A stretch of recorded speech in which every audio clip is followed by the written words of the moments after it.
በስመ አብ ወወልድ ወመንፈስ ቅዱስ አሐዱ አምላክ የፍጥረት ሁሉ ባለቤት ቅድስት ሥላሴ በስም በአካል በግብር ሶስት በመለኮት አንድ ለሆኑ የሰው ልጅ በአምሳላቸው ለምስጋና የፈጠሩ ፍጥረቱን ሁሉ የሚገዛ ቸሩ መድህን ዓለም 99 በጎቹን ትቶ አንዷ ብትጠፋ የጠፋውን በግ ፍለጋ ግርፋት መከራን የተቀበለ ትዕግስቱ ምሕረቱ የበዛ መልካሙ እረኛ ቅድስና ገንዘበ ባህሪው የሆነ አምላክ ክብር ምስጋና አምልኮ ውዳሴ ለዘላለሙ ለሱ ይገባል።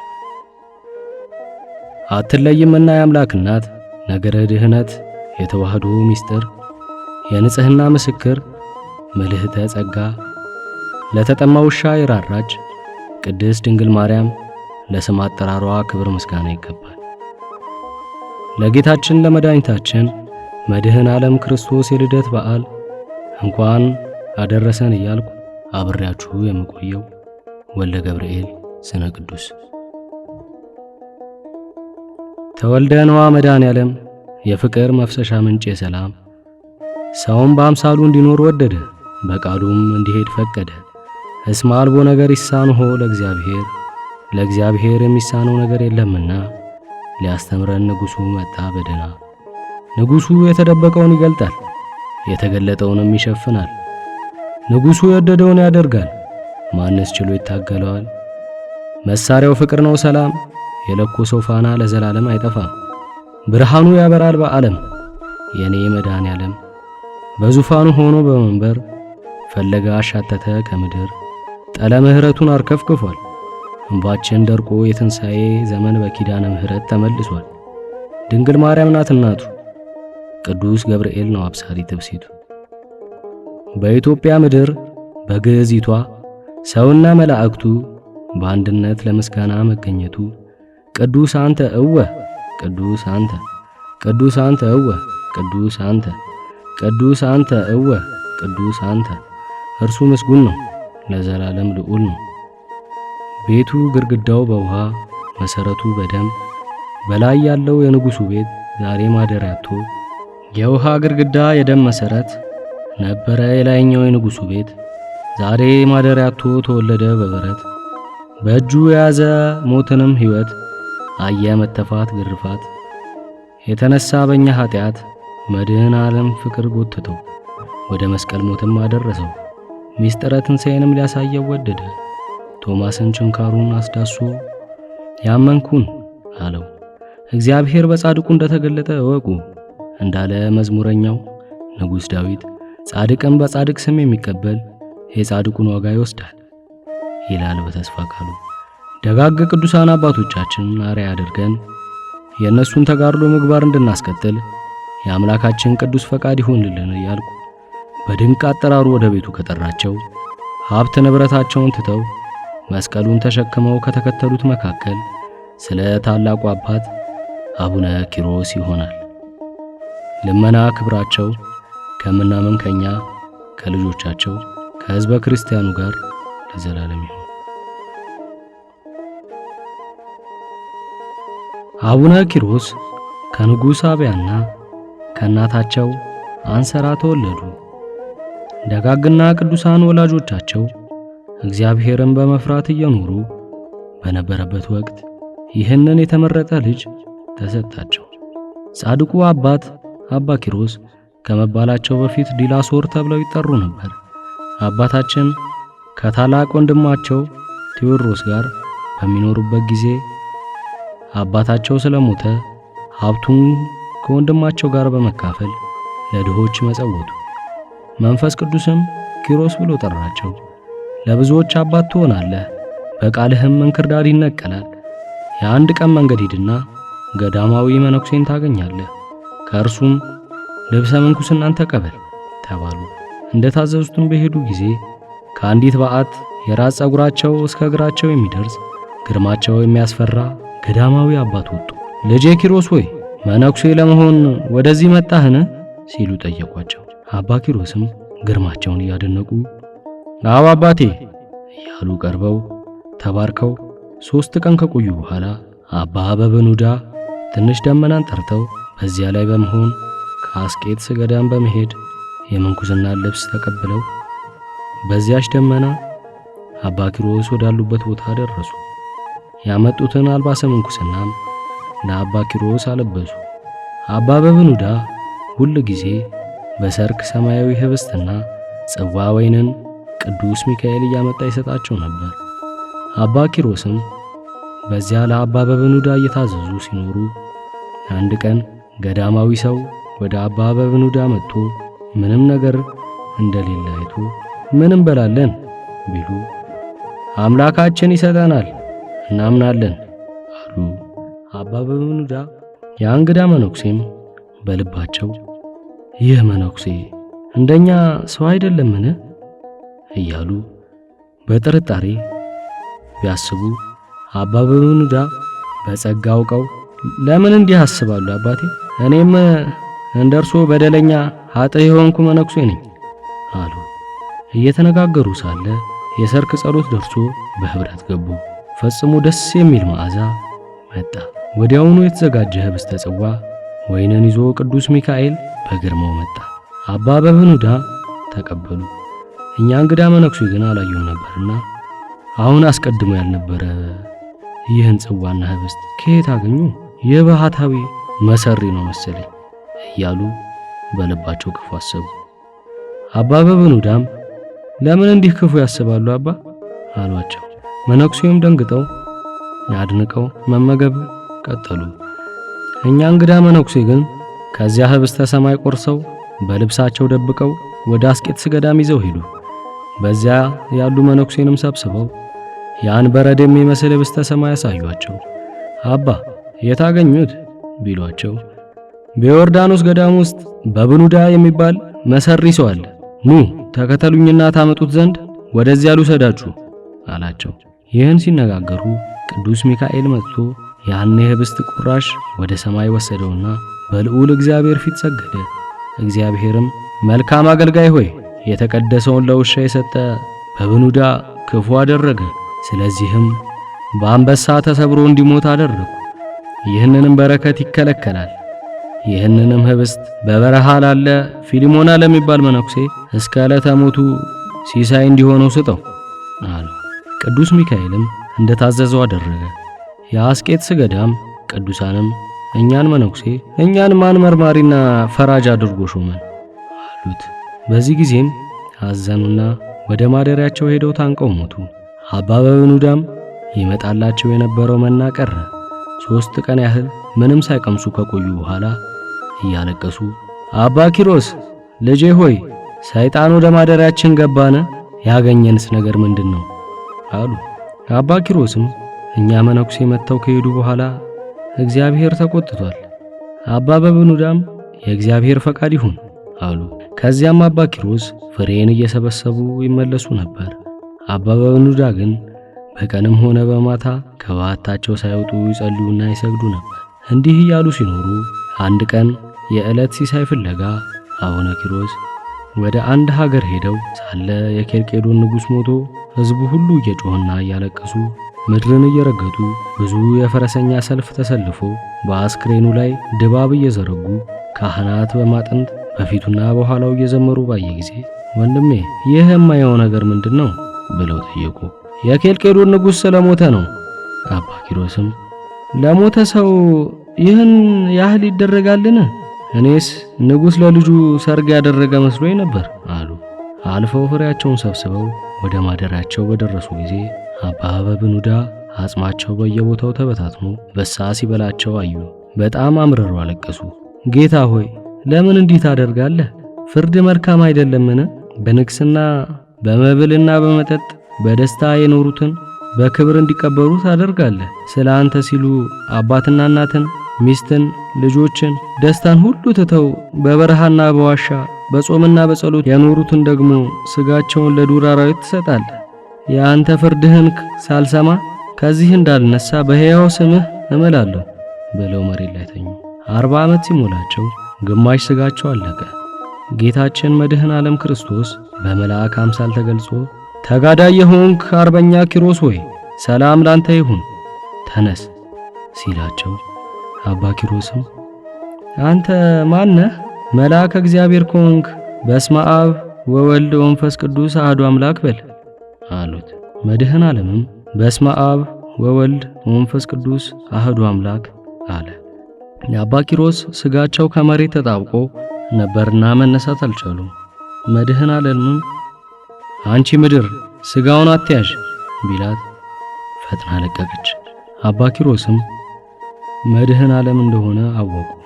መላ ሰውነታቸውን ዳሱ፣ እንደ ሕፃን አደረጋቸው። በምድር ላይም ሰግደው መድኃኔ ዓለም እንደ መብረቅ ሲለወጥና እልፍ አላፍ መላእክት ሲያመሰግኑ ታዩ። ኪሮስ ሆይ አንተ ሚስትን፣ ልጆችን፣ መንግስትን የተውክልኝ ስለ ሁሉ ነገር ብዙ ታገኛለህ። በምድር ላይ እንዳንተ ትዕግስትን የለበሰ አላገኘሁም። ለዚያ እንግዳ መነኩሴ ቅድሳቴን ለምን ሰጣችሁ? ስለዚህ ነው የብኑዳን ሥጋ ለአራዊት የሰጠሁት። በዚህ ምክንያት በፊቴ እንዳይወቀስ ነው። ለሁሉ ሥራ ፍዳ አለውና አምላኩ በምድር ላይ የገሰጸው ሰው ብፁህ ነው ያለውን አልሰማህምን? አባ ኪሮስም ጌታዬ መድህን ክርስቶስ ፍርድ ቅን ነው ብለው አመሰገኑ። ከዚህ በኋላ የነፍስን ከሥጋ መለየት ታይ ዘንድ በገዳማት ሂድ፣ ከዚያም ወደ ማደሪያ ትመለሳለህ ብሎ ተሰወረ።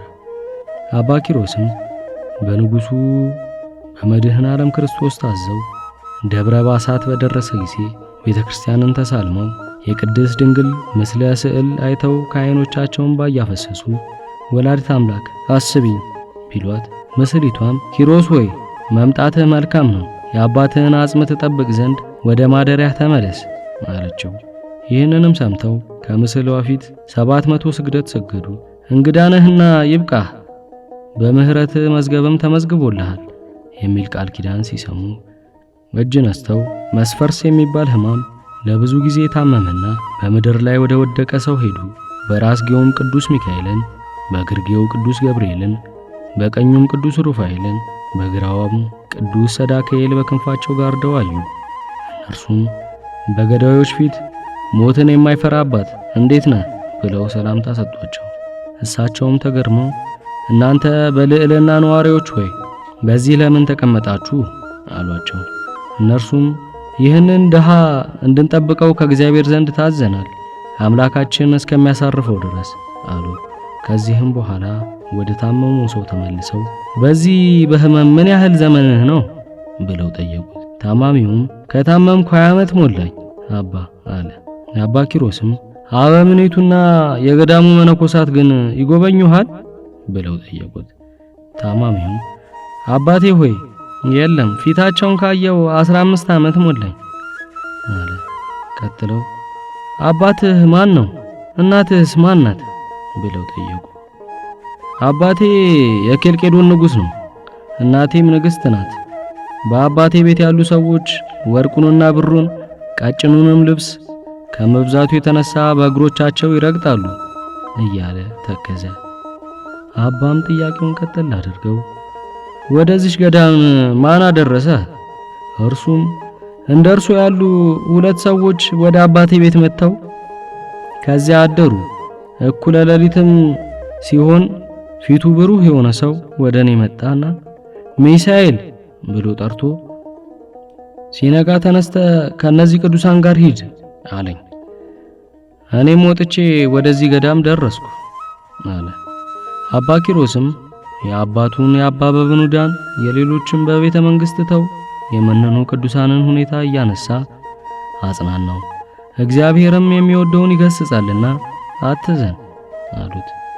ያ ታማሚ ሚሳኤልም እውነት ነው፣ ለእኔ ይገባኛል፣ ስለ ኃጢአቴም ይህንን ተቀበልኩ ብሎ መለሰ። ያን ጊዜ በሞት ያሰናብተው ዘንድ አባ ኪሮስ ወደ እግዚአብሔር ጸለዩ። መድኃኔ ዓለምን በክብር መጣ። አባ ኪሮስ ምን ያህል እንደምወድህ የመላእክት ሰራዊት ያዩና ያውቁ ዘንድ ይህችን የገነት ተክል አበባ ከእጄ ወስደ በፊቱ ላይ ጣል። አባ ኪሮስም እንዲሁ አደረጉ። ያን ጊዜ ሕማምተኛው የሚሳኤል ነፍስ ያለ ጻር በፍጥነት ወጣች። መድኃኔ ዓለምም ተቀብሎ ሳማት፣ ከእርሱም ጋር በብርሃን ሰረገላ ውስጥ አስቀመጣት፣ ከላይ በሰማያዊ ክብር አኖራት። አባ ኪሮስም አለቀሱ። የገዳሙ መነኮሳት ያን ምስኪን ሰው ቅበሩት ሲሏቸው ፈቃደኛ ባለመሆን ያንጎራጉሩ ጀመር። የአራቱ የመላእክት አለቆች ስጋውን በከርቤና በሚአ አጠኑ። የገዳሙ መነኮሳትም ይህ የሚሸት ምንድነው? መነኩሴው ስራዬን ያውቅ ይሆን ተባባሉ። መላእክቱ ስጋውንም በገዳሙ በእንግዳ መቃብር ቀበሩ። ከመቃብሩም ጥሩ ውሃ ፈለቀ። ለበሽተኞችም ፈውስ ሆነ። አባ ኪሮስም እነዚያ መነኮሳት በክፉ ስራቸው ገሰጻቸው። መከራም ይመጣባችኋል አላቸው። ሊወግሯቸውም በድንጋይ ተነሱ። ሰረገላ መጥቶ ወደ ማደሪያቸው ወሰዳቸው። በማግስቱም ሽፍቶች መጥተው የዚያን ገዳም መነኮሳት በሙሉ ፈጇቸው። ገዳሙንም አቃጠሉ። አባ ኪሮስ በባቱ ሆኖ ሰራዊተ ጽልመት የእነዚህን ክፉዎች መነኮሳት ነፍስ እያቻኩሉ ወደ ሲኦል ሲወስዷቸው ባዩ ጊዜ ይገባቸዋል አሉ። በኋላ ግን እነዚህ ስሁታን አሳቱኝ ብለው እግዚአብሔር ይምራቸው ዘንድ 40 ቀንና 40 ሌሊት ጾሙ። አልምራቸውምና አትድከም የሚለውን ቃል ሰሙ። ከዚያም ከጋለ ድንጋይ ላይ ተኙ። ስጋቸው በእሳት እንደተጠበሰ እስኪሆን ድረስ ቆዩ። ቃልም አልምራቸውምና አትድከም አላቸው። እንደገና በሆዳቸው ተኝተው ዓይናቸው ወልቆ ታወረ። ሰይጣንም ከሩቅ ሆኖ ብዙዎችን በኪዳንህ ያስክና ገንዘቤን ልትወስድ የተነሳ ኪሮስ አንተ ነህን? አሁን ዓይንህ ጠፋ። ማን ይረዳሃል? ማንስ ይመራሃል? አለ። ይህን ሲሰሙ አባ ኪሮስ ወደ ሰማይ ፈጽሞ እያለቀሱ ጸለዩ። ንጉሡም መድኃኔ ዓለም ክርስቶስ መጥቶ ኪሮስ ሆይ ሰላም ላንተ ይሁን፣ በእውነት አንተ ሰውን ወዳጅ ነህ። ድካምህ ሁሌ በኢየሩሳሌም ሰማያዊት ተመዝግቧል። ልጁም በስምህ ለሚጠራ በእምነት ሆኖ የገድልህን መጽሐፍ የጻፈ ያነበበ መባንና ዕጣንን ለቤተ ክርስቲያን የሰጠ ሰው ለአንተ አስራት ይሆን ዘንድ ሰጠው። ከአንተም ጋር ባሕረ እሳትን ይለፍ ደስም ይሰኝ ብሎ ሌላም ብዙ ቃል ኪዳንን ሰጥቶ ራሳቸውን በእጁ ዳሶ ፈወሳቸው። ቅዱስ ኪሮስም በፊትህ ሞገስ ካገኘው እነዚያን መነኮሳት ማርልኝ አሉ። ጌታችንም ያመጧቸው ዘንድ አዘዘ። ነፍሳቸውም ከሥጋቸው ጋር ተዋሃደ፣ አስነሳቸው። አባ ኪሮስንም ባዩ ጊዜ አፈሩ። በአባ ኪሮስ ልመና አልባሰ ምንኩስና ለበሱ። ወደ ገዳማቸው የሚወስድን መንገድ አሳይቷቸው እንዲሄዱ አዘዛቸው። ከገዳማቸው ደርሰው ቤተ ክርስቲያን ሰርተው በጾምና በጸሎት እንግዳ በመቀበል ኖሩ። ከብዙ ጊዜ በኋላ ቅዱስ ኪሮስ የእነዚያን መነኮሳት ሕይወታቸውን ያይ ዘንድ መልአክን ላኩ። ብለው በጸለዩ ጊዜ ኪሮስ ሆይ አንተ ሄደህ ጎብኛቸው ብሎ ዳመናን ጠርቶ በላይ አውጥቶ በሰላም ሂድ ብሎ አሰናበታቸው። አባ ኪሮስም ወዲያው ደርሰው ወደ ሚሳኤል መቃብር ሄዱ። መነኮሳትን ባዩት ጊዜ ከአበምኔቱ ጋር ሮጠው ሄደው አቅፈው ሳሟቸው። ደህና ኖት አባ አሉ። እሳቸውም ውሻና ነዳይ ለመሆን ለኔ ይህ ሁሉ ክብር ለምኔ ነው አሏቸው። ባለማወቃችን አሳዘንሁት፣ ይቅር በሉን ባሉ ጊዜ እግዚአብሔር ይቅር ይበላችሁ፣ ነገር ግን ሁላችሁም የእግዚአብሔር አገልጋይ ሚሳኤል ሆይ ይቅር በለን በሉ አሏቸው። እነርሱም የእግዚአብሔር አገልጋይ ሚሳኤል ሆይ ይቅር በለን አሉ። በዚህ ጊዜ እግዚአብሔር ይቅር ይበላችሁ፣ በእናንተ ምክንያት ወደ መንግሥተ ሰማያት ገብቻለሁና ብሎ ተናገረ። እነርሱም ይህ ናቅነው የጣልነው ሚሳኤል አይደለምን ብለው እያደነቁ አጽሙን ወደ ቤተ ክርስቲያን ሊያስገቡት በፈለጉ ጊዜ ተዉት፣ ባሉበት ተዉት፣ ነገር ግን በጸሎቱ ትጠቀሙ ዘንድ ተስካሩን አድርጉ እያሏቸው እየመከሩ ወደ ቤተ ክርስቲያን ቅጽር ደረሱ። አባ ኪሮስም ሰላም ለኪ ብለው ተሳልመው በሐከ ፈላሲ ክብር ክቡር መጻተኛ ሆይ ሰላም ስትለው ቤተ ክርስቲያን አደነቁ። አበምኔቱም አባ በቤቴ ይደሩ ብሎ መጋበዝ ፈለጉ። አባታችን ግን አይሆንም ብለው በሚሳኤል ማደሪያ በነበረው አንጻር ሄደው አደሩ። በማግስቱም ከእንግዲህ ወዲህ በመንግሥተ ሰማያት እንጂ በዚህ ምድር አንተያይም፣ በጸሎታችሁ አስቡኝ ብለው ተሰናበቷቸው። ወደ ማደሪያቸውም ተመልሰው አጋንንትን ኑ ሲላቸው እየመጡ ሂዱ ሲላቸው እየሄዱ ሲገዟቸው ኖሩ። ቅዱስ ኪሮስ በገድልና በትሩፋት እየቀጠቀጡ ለብዙ ዘመናት ከኖሩ በኋላ በ270 ዓመታቸው ሐምሌ 10 ቀን ቅዱስ ዳዊት እየዘመረላቸው እልፍ አላፍ ቅዱሳን መላእክት በተገኙበት ጌታችን መድኃኔ ዓለም ክርስቶስ ነፍሳቸውን ከሥጋቸው ለይቶ አሳርጓታል። የአስቄጥስ ገዳም አባ ባውማ ሥጋቸውን ገንዘው እንዲቀብሩ አደረገ። እርሱም የንጉሥ ዘይኑን ልጅ ቅድስት አላርያን ሥጋዋን የገነዘ ነው። አባ ባውማ ጌታችን እንዳዘዘው በመንፈስ ቅዱስ የቅዱስ ኪሮስን ገድሉን የጻፈው ሰው ነው። እኔ አባ ባውማ የቅዱስ ኪሮስን ገድል ጽፌ ለሚያነበውና ለሚሰማ ሁሉ መጽናኛ ይሆን ዘንድ ወደ አብያተ ክርስቲያናት ሁሉ ወደ ገዳማት ላኩ ብሎ ጻፈ። የእኚቱ አባት ልመና በረከታቸው ይደርብን እያልኩ ፈጸምኩ። ወስብሐት ለእግዚአብሔር ወለወላዲቱ ድንግል ወለመስቀሉ ክቡር። ይቆየን።